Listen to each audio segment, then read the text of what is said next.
മഴതോരും മുംബൈയുടെ ഒരു പുതുപുത്തൻ എപ്പിസോഡിലേക്ക് ഏവർക്കും സ്വാഗതം. മനുവിനോടും ശിവനോടും അത്രയൊക്കെ പറയേണ്ടിയിരുന്നില്ലെന്ന് കമലയ്ക്ക് വല്ലാത്ത കുറ്റബോധം തോന്നുന്നുണ്ട്. അതുമാത്രമല്ല, ഇനിയിപ്പോൾ ഹരിയുടെ കാര്യം തൻ്റെ തലയിലാക്കിക്കൊണ്ടാണ് രണ്ടാളും പോയിരിക്കുന്നത്. എന്തായാലും ചെയ്തു പോയ തെറ്റുകളെല്ലാം പറഞ്ഞ് ഒന്ന് മാപ്പ് പറഞ്ഞാൽ തീരാവുന്നതേ ഉണ്ടാവുള്ളൂ. മാപ്പ് എന്ന് പറയുന്നൊരു വാക്ക് പറഞ്ഞുകൊണ്ട് എനിക്കൊന്നും സംഭവിക്കാനും പോകുന്നില്ലല്ലോ. എന്തായാലും നേരം വെളുക്കട്ടെ എന്ന് പറഞ്ഞുകൊണ്ട് കമലയും അകത്തേക്ക് പോകുന്നുണ്ടായിരുന്നു. ഇതേ സമയം മനു എല്ലാം ഒന്ന് സമാധാനമായതിനു ശേഷം അലീനയെ വിളിക്കുന്നുണ്ട്. അലീനയോട് തൻ്റെ അമ്മ വന്ന് പറഞ്ഞു കൂട്ടിയതിനെല്ലാം മാപ്പ് പറയുന്ന പോലെയായിരുന്നു മനുവിൻ്റെ സംസാരം. ഇതെല്ലാം കേൾക്കുന്ന അലീനയ്ക്ക് ഒട്ടും തന്നെ സഹിക്കാൻ കഴിയുന്നുണ്ടായിരുന്നില്ല. അലീന മനുവിനെ സമാധാനിപ്പിക്കുന്നുണ്ട്. എനിക്കറിയാത്തതൊന്നുമല്ലല്ലോ മനുവേട്ടാ നിങ്ങളുടെ അമ്മയെന്ന കമലാൻ്റിയെ, അതുകൊണ്ട് എനിക്ക് അങ്ങനത്തെ വിഷമമൊന്നുമില്ല. മനുവേട്ടൻ ഇനി അതാലോചിച്ച് ടെൻഷൻ അടിക്കാനൊന്നും നിൽക്കണ്ട എന്ന് പറഞ്ഞ് അലീനയും മനുവിനെ സമാധാനിപ്പിക്കുന്നുണ്ട്. ഞാനും കമല മേഡം പറഞ്ഞ ആ വാക്കുകളൊക്കെ കേട്ടിട്ടുള്ളൊരു ദേഷ്യത്തിൻ്റെ പുറത്താണ് കേട്ടോ മനുവേട്ടനോട് അങ്ങനെയൊക്കെ പറഞ്ഞത്. മനുവേട്ടനും ഒന്നും മനസ്സിൽ വെക്കരുത് എന്ന് പറയുമ്പോൾ മനു പറയുന്നുണ്ട്, അതിന് നീ എന്നെ എന്ത് പറഞ്ഞു എന്ന്? നീ എന്നെ ഒന്നും പറഞ്ഞിട്ടൊന്നുമില്ലല്ലോ. എനിക്ക് അങ്ങനത്തെ യാതൊരു ടെൻഷനും ഇല്ല അലീന. നീ എന്തായാലും ഇപ്പോൾ തന്നെ അങ്കിളിനെ വിളിച്ചൊന്ന് കാര്യങ്ങളൊക്കെ പറഞ്ഞേക്ക്. നമുക്ക് എന്നിട്ട് ഉടനെ തന്നെ ഹരിയുടെ അടുത്തേക്ക് രോഹിത്തിനെ കൊണ്ടുപോയി കാണിക്കാം. അതിന് അധികം വൈകിക്കാനൊന്നും നിൽക്കണ്ട എന്ന് പറഞ്ഞുകൊണ്ട് മനു കോള് കട്ട് ചെയ്യുന്നുണ്ട്. അലീന ഉടനെ തന്നെ അച്ഛനെ വിളിക്കുകയാണ്. അച്ഛനെ വിളിക്കുമ്പോൾ അച്ഛൻ കുറച്ച് സമയം കഴിഞ്ഞാണ് ഫോണൊക്കെ എടുക്കുന്നത്. അപ്പോൾ അലീന പരിഭവത്തോടുകൂടി ചോദിക്കുകയാണ്, എല്ലാ പരിപാടിയും കഴിഞ്ഞു ഉറങ്ങാൻ കിടന്നിട്ടുണ്ടാവും എന്നുള്ള ധാരണയിലാണ് ഞാൻ വിളിച്ചത്. അപ്പോൾ ഞാൻ വിളിച്ചപ്പോൾ അച്ഛനെന്താ ഇത്ര തിരക്ക്, ഫോൺ എടുക്കാനൊക്കെ ഇത്ര താമസം? ബാലനപ്പോൾ പറയുന്നുണ്ട്, മോളെ ഞാൻ ഫുഡ് കഴിച്ചിങ്ങോട്ട് കയറി വരുന്നതേ ഉണ്ടായിരുന്നുള്ളൂ. ഫോണാണെങ്കിൽ ഞാൻ ഫുഡ് കഴിക്കാൻ പോകുന്നിടത്തേക്ക് കൊണ്ടുപോയിട്ടുണ്ടായിരുന്നില്ല. അല്ലാതെ ഒരു പരിഭവവും ഇല്ല കേട്ടോ എന്ന് പറയുന്നുണ്ട്. എന്താണ് ഈ സമയത്ത്? രാവിലെ വിളിച്ചപ്പോൾ പ്രത്യേകിച്ചൊന്നുമില്ല എന്ന് പറഞ്ഞ ആളായിരുന്നല്ലോ. അച്ഛാ അത് പിന്നെ എന്താന്ന് വെച്ചാൽ പറഞ്ഞോ. എന്തായാലും നീ ചുമ്മാ അതൊന്നും എന്നെ വിളിക്കത്തില്ലെന്ന് എനിക്ക് ഉറപ്പല്ലേ. എന്താ കാര്യം? അച്ഛാ അതെ, നമ്മുടെ രോഹിത്ത് വിളിച്ചിരുന്നു എന്നെ. അവനവിടെ വല്ലാത്തൊരു മാനസിക സമ്മർദ്ദത്തിലാണ് അച്ഛാ. അവന് ഹരിയെയും കൂട്ടുകാരെയും ഒന്ന് പോയി കാണണം എന്നൊക്കെയാണ് പറയുന്നത്. അതെന്തിനാ? നീ അവനെ പറഞ്ഞു മനസ്സിലാക്കിയില്ലേ അതിൻ്റെ ഒന്നും ആവശ്യമില്ലെന്ന്? അച്ഛാ ഞാൻ അങ്ങനെ ഒന്നും അവനോട് പറഞ്ഞില്ല. അവൻ പറയുന്നതിലും ഒരല്പം കാര്യമുണ്ടെന്ന് തോന്നി അച്ഛാ. വേറൊന്നുമല്ല, അവന് വല്ലാത്തൊരു കുറ്റബോധമൊക്കെ തോന്നുന്നുണ്ട്. എല്ലാത്തിനും കൂട്ടു നിന്നിട്ട് ഇപ്പോൾ അവൻ മാത്രം കേസിൽ നിന്നൊക്കെ പിന്മാറി നിൽക്കുകയാണല്ലോ. അതൊക്കെ ആലോചിച്ചിട്ടായിരിക്കും അങ്ങനെ അവരെ പോയി കാണുന്നതോടുകൂടി അവന് ആ ഒരു ടെൻഷനൊക്കെ ഒഴിവാവുകയാണെന്നുണ്ടെങ്കിൽ അങ്ങ് ആയിക്കോട്ടെ എന്ന് വിചാരിച്ചിട്ടാണ് ഞാൻ നോക്കാം എന്ന് പറഞ്ഞത്. അത് പിന്നെ അങ്ങനെയാണല്ലോ, നീ നോക്കാമെന്നല്ലേ പറയത്തുള്ളൂ. അതിനപ്പുറത്തേക്ക് നീ ഒന്നും പറയില്ലല്ലോ. കാര്യങ്ങൾ പറഞ്ഞ് മനസ്സിലാക്കായിരുന്നില്ലേ നിനക്ക് അവനോട്? അച്ഛാ ഞാൻ ആദ്യം അതിന് തന്നെയാണ് ശ്രമിച്ചത്. അവരെ ഒന്നും പോയി കാണണ്ട, അവർ ചെയ്ത തെറ്റിനുള്ള ശിക്ഷയാണ് അവരനുഭവിക്കുന്നതെന്നൊക്കെ. അപ്പോൾ അവനാണ് പറയുന്നത്, അവൻ്റെ മുൻപിൽ ആളാവാൻ വേണ്ടിയിട്ടാണ് അത്രേ ഹരി ഇത്രയൊക്കെ ചെയ്തു കൂട്ടിയത്. അതിൻ്റെ ഒരു കുറ്റബോധം അവനുണ്ട്. എന്തായാലും അവനൊരു വട്ടം ഒന്ന് പോയി കണ്ടിട്ട് വന്നോട്ടെ അച്ഛാ. ചേച്ചിയും അനിയനും കൂടി എല്ലാ തീരുമാനവും എടുത്തിട്ട് ഇപ്പോൾ എന്നെ വിളിച്ച് സമ്മതം ചോദിക്കേണ്ട കാര്യം എന്താ? എന്തായാലും നിനക്ക് അങ്ങനെ ഒരു വിശ്വാസം അവനിലുണ്ടെങ്കിൽ അവൻ പോയിട്ട് വരട്ടെ. പക്ഷേ അവനെ ഒറ്റയ്ക്ക് വിടാനാണോ നീ തീരുമാനിച്ചിരിക്കുന്നത്? അല്ലല്ല, ഞാൻ മനുവേട്ടനെ വിളിച്ച് കാര്യം പറഞ്ഞിരുന്നു അച്ഛാ. ഇനി അവിടെയുള്ളവർക്ക് നമ്മുടെ ഹരിയെ പോയിട്ട് രോഹിത്ത് കാണുന്നതിനോട് താല്പര്യമില്ലെങ്കിലോ എന്ന് കരുതിയിട്ട്. അപ്പോൾ മനുവേട്ടൻ തന്നെ ഇങ്ങോട്ട് പറയുക ചെയ്തത്, അപ്പോയിൻമെൻ്റ് എടുക്കാം, ഞാനും കൂടെ പോരാം, അങ്കിളിനെ വിളിക്കേ.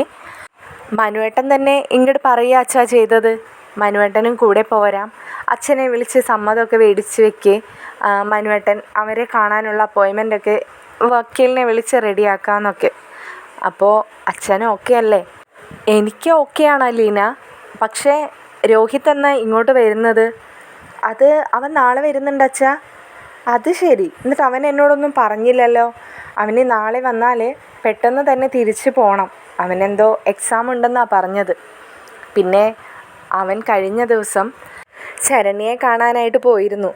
അതും എന്നെ വിളിച്ച് അവൻ പറഞ്ഞിരുന്നു. ശരണ്യയുമായിട്ട് അവൻ ഫോണിലൊക്കെ സംസാരിക്കാറുണ്ടെന്ന്. ആ കുട്ടിക്ക് അത് വലിയൊരു ആശ്വാസവുമാണ് അവൻ സംസാരിക്കുന്നതൊക്കെ. അപ്പോൾ നേരിട്ട് ചെന്ന് കണ്ടപ്പോഴും അവർ തമ്മിൽ വല്ലാത്തൊരടുപ്പുണ്ട്. അവൻ എന്ത് കാര്യം ഉണ്ടെങ്കിലും അവനെ വിളിക്കണമെന്നും ഒരു സഹോദരനായിട്ട് തന്നെ കണ്ടാൽ മതിയെന്നൊക്കെ പറഞ്ഞു എന്ന്. അവൻ ആ കാര്യത്തിൽ വലിയ സന്തോഷത്തിലാണ് കേട്ടോ. ഇപ്പോൾ ശരണ്യയെപ്പോലെ നല്ലൊരു സുഹൃത്തിനെ കിട്ടിയെന്നൊക്കെയാണ് അവനിപ്പോൾ എന്നെ വിളിച്ചപ്പോൾ പറഞ്ഞത്. അതെന്തായാലും നല്ല കാര്യം തന്നെയാണ്. അവനെക്കൊണ്ട് ചെയ്യാൻ പറ്റുന്നത് അവന് ചെയ്തു കൊടുക്കുന്നത് എന്തുകൊണ്ട് നല്ലതാണല്ലോ. പിന്നെ ശരണ്യയുടെ അവസ്ഥയും മോശമാണെന്ന് അച്ഛനെ അറിയാലോ. അവൾക്ക് ഇവിടെ നാട്ടിലേക്ക് വന്നാൽ അവളെ വീട്ടിലേക്ക് നിൽക്കാൻ പറ്റാത്ത അവസ്ഥയാണ്. അയൽവക്കക്കാരൊക്കെ ഇപ്പോഴും നമുക്ക് സപ്പോർട്ടായിട്ട് അവളന്ന് കോടതിയിൽ മൊഴി മാറ്റി പറഞ്ഞതിൽ അവളോട് വല്ലാത്തൊരു ദേഷ്യവും വെറുപ്പൊക്കെയാണ് കാണിക്കുന്നത്. അവളുടെ അമ്മയും അത് കഴിഞ്ഞ ദിവസം എന്നോട് പറഞ്ഞിരുന്നു. അവൾക്കത് കാരണം നാട്ടിലേക്ക് വരാനൊന്നും തോന്നുന്നില്ലെന്നൊക്കെ. അപ്പോൾ ഈ രോഹിത്തും കൂടി വിളിച്ച് സംസാരിക്കുമ്പോൾ അവൾക്കും അതൊരു മനസ്സമാധാനമാണല്ലോ അച്ഛാ. മോള് പറഞ്ഞത് ശരിയാ. അതാലോചിക്കുമ്പോൾ അച്ഛന് നല്ല വിഷമമുണ്ട്. നമ്മൾ കാരണമാണല്ലോ ആ കുട്ടി ഇപ്പോൾ ഇങ്ങനെ ഒരവസ്ഥയിൽ വന്നെത്തിയതെന്നൊക്കെ ആലോചിച്ചിട്ട്. എന്തായാലും നമ്മളെക്കൊണ്ട് പറ്റുന്ന എന്ത് സഹായം വേണമെങ്കിലും ആ കുട്ടിക്ക് ചെയ്തു കൊടുക്കണം കേട്ടോ. അവർക്കൊരു പക്ഷേ നമ്മളോട് ഇതൊക്കെ പറഞ്ഞ് ചെയ്യിക്കാനൊക്കെ ഒരു വിഷമം കാണും. നീ അത് എന്താണെന്ന് വെച്ചാൽ കണ്ടറിഞ്ഞ് ചെയ്തോ. അച്ഛൻ്റെ എല്ലാ സപ്പോർട്ടും നിനക്ക് ആ കാര്യത്തിലുണ്ടാവും കേട്ടോ അലീന. എന്തായാലും ഇപ്പം ഞാൻ കോള് കട്ട് ചെയ്യാണ്. അച്ഛന് കുറച്ച് സമയം ഉറങ്ങാനുണ്ട്. അത് കഴിഞ്ഞിട്ട് നാളെ രാവിലെ ഞാൻ നിന്നെ വിളിച്ചോളാം. അപ്പോൾ നിങ്ങൾ പോകാനുള്ള തയ്യാറെടുപ്പ് നോക്കിക്കോ. എന്തായാലും മനുവും കൂടി ഉണ്ടെന്നല്ലേ നീ പറഞ്ഞത്, അതുകൊണ്ട് തന്നെ ഞാൻ പോരുന്നില്ല കേട്ടോ എന്നൊക്കെ പറഞ്ഞ് അച്ഛനും മകളും കൂടിയുള്ള സംഭാഷണമൊക്കെ അവസാനിപ്പിച്ച് ബാലചന്ദ്രൻ ഉറങ്ങാനായി കിടക്കുകയാണ്. ഉടനെ തന്നെ അലീന ബാലചന്ദ്രൻ അവരോട് പറഞ്ഞ വിവരങ്ങളൊക്കെ പറയാനായിട്ട് മനുവിനെ വിളിക്കുന്നുണ്ട്.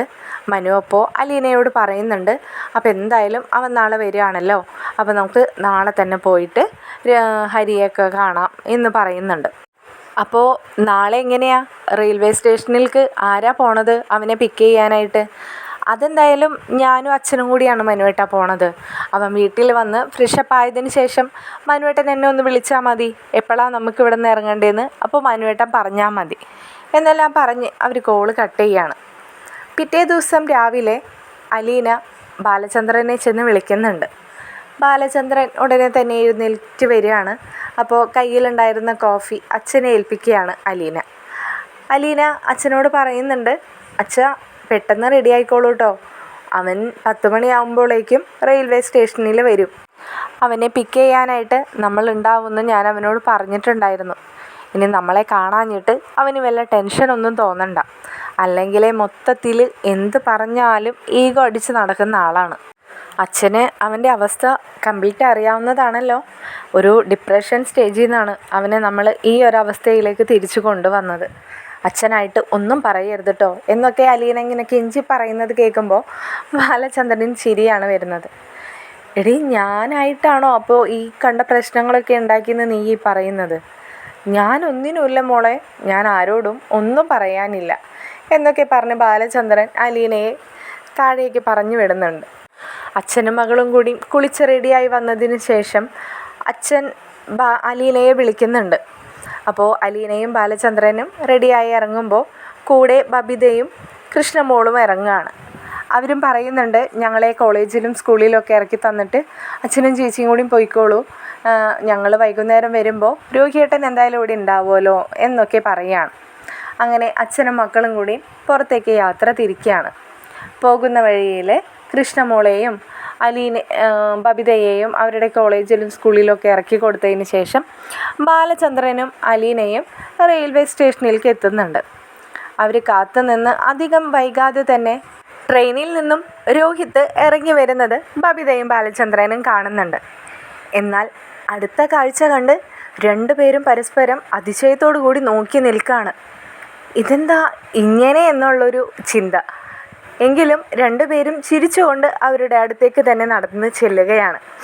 വേറെ ആരുമല്ല, രോഹിത്തിൻ്റെ കൂടെ ഉണ്ടായിരുന്നത് ശരണ്യ തന്നെയായിരുന്നു.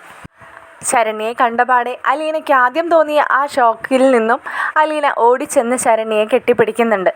എത്ര നാളായി മോളെ നിന്നെ ഒന്ന് കണ്ടിട്ട്, ഇവിടെ നിന്ന് ബാംഗ്ലൂരിലേക്ക് പോയതിന് ശേഷം നിന്നെ കണ്ടിട്ട് പോലുമില്ല എന്നൊക്കെ പറഞ്ഞ് അവളുടെ കവിളിലൊക്കെ തലോടിക്കൊണ്ട് സുഖല്ലേ എന്നൊക്കെ ചോദിച്ചറിയുന്നുണ്ട്. രോഹിത്തും ഇവരുടെ സ്നേഹം കണ്ട് നോക്കി നിൽക്കുന്നതിനിടയിൽ രോഹിത്ത് ചോദിക്കുന്നുണ്ട്, സ്വന്തം സഹോദരൻ കൂടെ നിൽക്കുന്നത് കാണുന്നില്ലേ ചേച്ചി എന്ന് ചോദിക്കുമ്പോൾ അലീനയും പറയുന്നുണ്ട്, ഓ കണ്ടായിരുന്നു. അല്ല, എല്ലാം പറയുന്ന നീ എന്താപ്പോൾ ശരണ്യയും കൊണ്ടാണ് നീ വരുന്നതെന്ന് എന്നോട് പറയാതിരുന്നത് എന്ന് ചോദിക്കുമ്പോൾ അവൻ പറയുന്നുണ്ട്, ഇതുപോലെ ചേച്ചിയും അച്ഛനും ഒന്ന് ഞെട്ടി നിൽക്കുന്നത് കാണാൻ വേണ്ടിയിട്ടാ എന്ന് പറയുകയാണ്. അങ്ങനെ ശരണ്യയും കൂട്ടി ബാലചന്ദ്രനും അലീനയും രോഹിത്തും കൂടി അവരുടെ കാറിനടുത്തേക്ക് നടക്കുന്നുണ്ട്.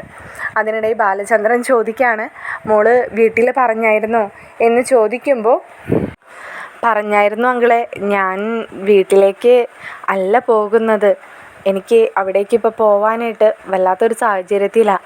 വീട്ടിൽ നിന്ന് അച്ഛനൊക്കെ വേറൊരിടത്തേക്ക് മാറി താമസിക്കാൻ നോക്കുന്നുണ്ട്, ഒരു വാടക വീട് എടുത്തിട്ടേ. പക്ഷേ ഒന്നും സെറ്റായിട്ടില്ല.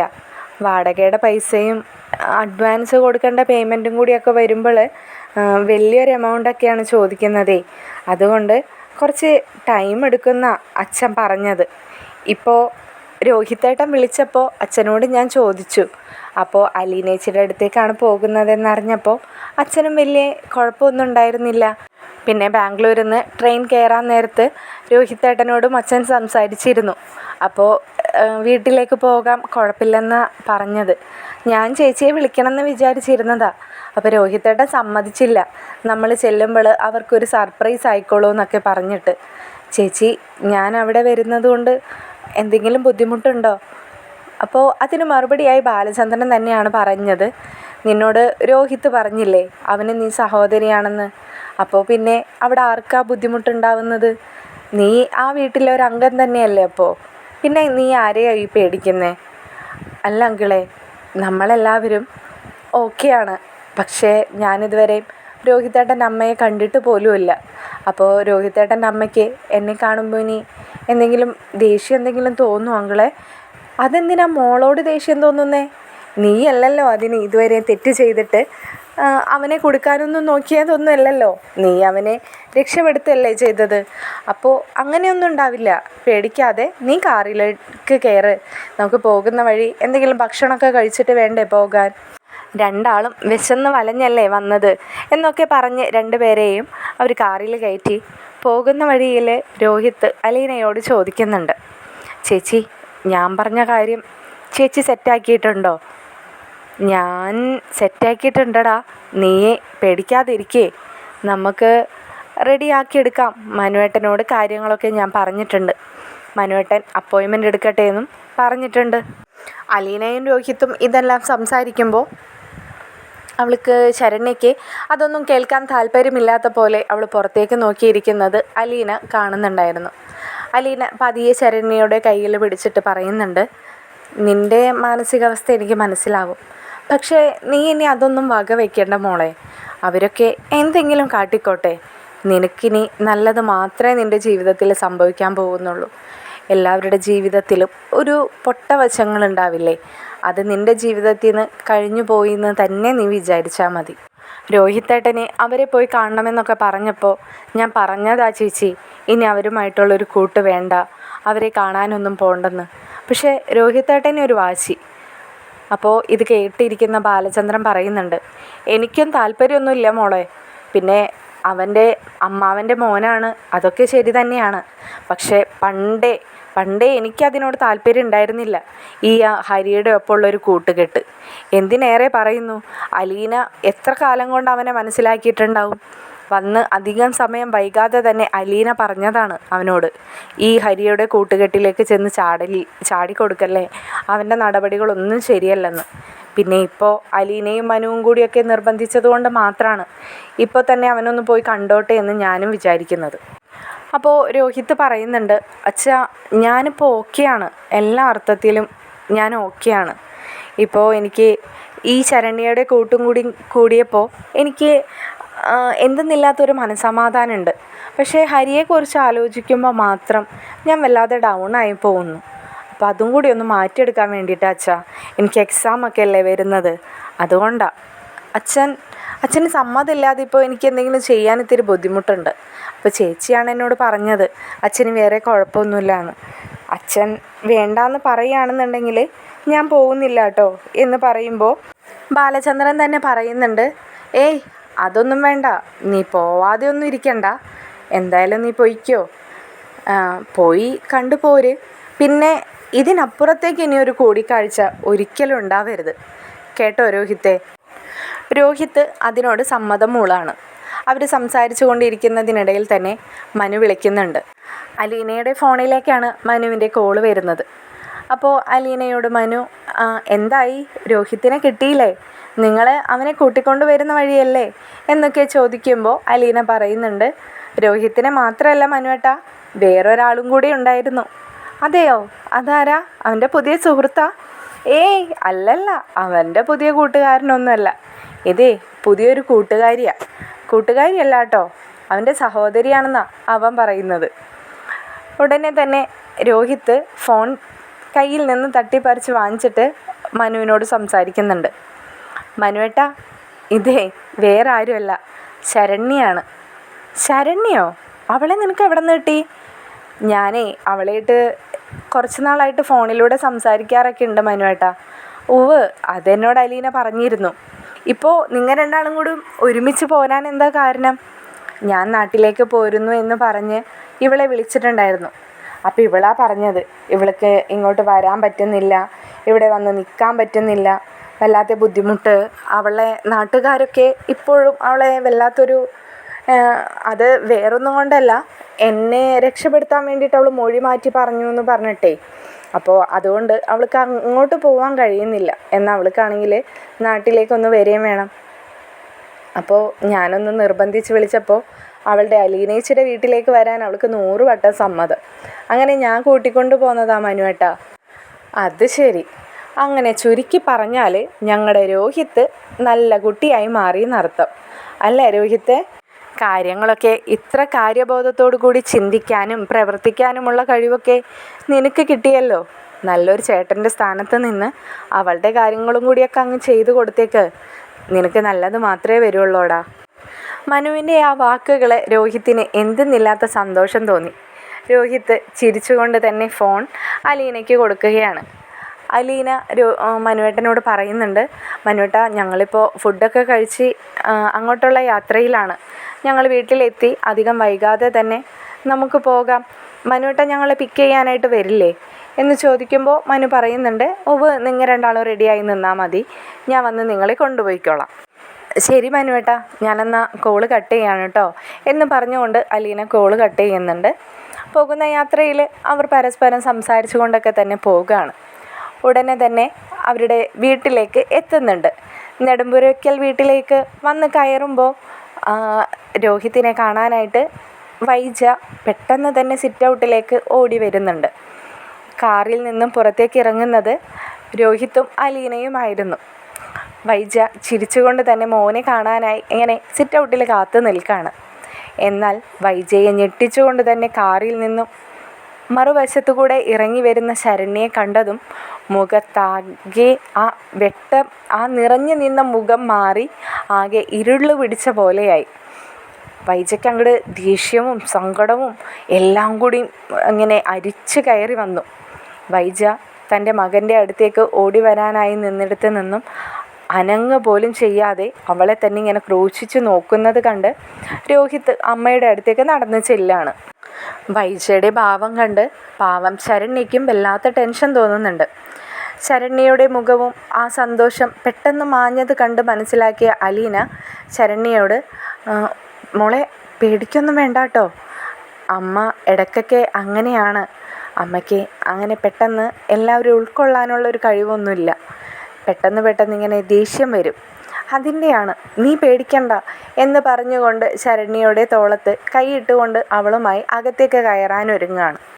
ഇതേ സമയം രോഹിത്ത് അമ്മയെ ചെന്ന് കെട്ടിപ്പിടിച്ചുകൊണ്ട് അമ്മയോട് സംസാരിക്കുന്നുണ്ട്. അമ്മേ എന്തുണ്ട് വിശേഷം, അമ്മയുടെ കാലിൻ്റെ ഉളുക്കൊക്കെ മാറിയില്ലേ എന്നൊക്കെ ചോദിക്കുമ്പോൾ രോഹിത്തിനോട് തിരിച്ചൊന്നും പറയാനില്ലാത്തതുപോലെ അങ്ങനെ സ്തംഭിച്ച് നിൽക്കുകയാണ് വൈജയന്തിയോട് വീണ്ടും രോഹിത്ത് ഇങ്ങനെ നല്ല കുശലമായിട്ട് തന്നെ അന്വേഷണങ്ങൾ ഇങ്ങനെ ചോദിക്കുകയാണ്. അമ്മയ്ക്കിപ്പോൾ ബാങ്കിലൊക്കെ പോകുമ്പോൾ അങ്ങനെ വലിയ ബുദ്ധിമുട്ടൊന്നും തോന്നുന്നില്ലല്ലോ എന്നൊക്കെ ചോദിക്കുമ്പോൾ ഒന്നും റിപ്ലൈ ഒന്നും കൊടുക്കുന്നില്ല. അപ്പോൾ രോഹിത്ത് ചോദിക്കുന്നുണ്ട്, അമ്മയ്ക്കെന്താ ഞാൻ വന്നത് ഇഷ്ടപ്പെട്ടില്ലേ? അമ്മയുടെ മുഖത്ത് വല്ലാത്തൊരു ഭാവം. എൻ്റെ മുഖത്ത് എന്ത് ഭാവം കണ്ടുന്നാ നീ ഈ പറയുന്നത്? എൻ്റെ മകൻ വരുന്നത് നോക്കി കുറേ സമയമായിട്ട് കാത്തിരിക്കുന്ന ഒരമ്മ തന്നെയാടാ ഞാൻ. നിന്നെ കണ്ട സന്തോഷത്തിലേ ഇങ്ങോട്ട് ഓടി വരികയായിരുന്നു ഞാൻ. പക്ഷേ കാറിൽ നിന്നും അവൾ ഇറങ്ങി വരുന്നത് കണ്ടതോടെ എൻ്റെ ആ സന്തോഷം ഒട്ടുമില്ലാതെയായി. വൈജയുടെ നാവിൽ നിന്നും ഇത് കേട്ട ശരണ്യയ്ക്ക് ഒരടി പോലും മുന്നോട്ട് നടക്കാൻ കഴിയാതെ അവൾ അവിടെ തന്നെ നിൽക്കുകയാണ്. ബാലചന്ദ്രനും ആ വാക്കുകൾ കേട്ടപ്പോൾ എന്തെന്നില്ലാത്ത ദേഷ്യം തോന്നി. അലീനയും ഒരുപാട് സന്തോഷത്തോടു കൂടിയായിരുന്നു ആ വീട്ടിലേക്ക് ആ സമയത്ത് കടന്നു വന്നത്. കൂടെ ശരണ്യയും ഉണ്ടല്ലോ.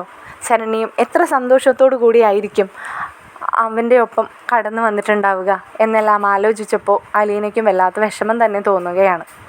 ബാലചന്ദ്രൻ ശരണ്യയുടെ അടുത്ത് ചെന്നിട്ട് മോളിതൊന്നും കാര്യമാക്കണ്ട, അകത്തേക്ക് കയറാൻ നോക്ക് എന്ന് പറഞ്ഞുകൊണ്ട് അവളെയും കൊണ്ട് അകത്തേക്ക് തന്നെ കയറുകയാണ്. വൈജയ്ക്ക് ഒട്ടും തന്നെ അതൊന്നും ഇഷ്ടപ്പെടുന്നുണ്ടായിരുന്നില്ല. നീ എന്തിനാണ് രോഹിത്തെ ഇങ്ങനെയുള്ളവളുമാരുമായിട്ടൊക്കെ കൂട്ടുകൂടി നടക്കുന്നത്? നിനക്കിപ്പോൾ ഓരോരോ പ്രശ്നത്തിൽ നിന്ന് നീ ഊരി പോരും തോറും നീ അങ്ങനെയുള്ളവരുമായിട്ട് തന്നെയാണോ നീ കൂട്ടുകൂടുന്നത് എന്ന വൈജയുടെ ആ ചോദ്യത്തിന് രോഹിത്തിന് വല്ലാത്ത അരിശം തോന്നി.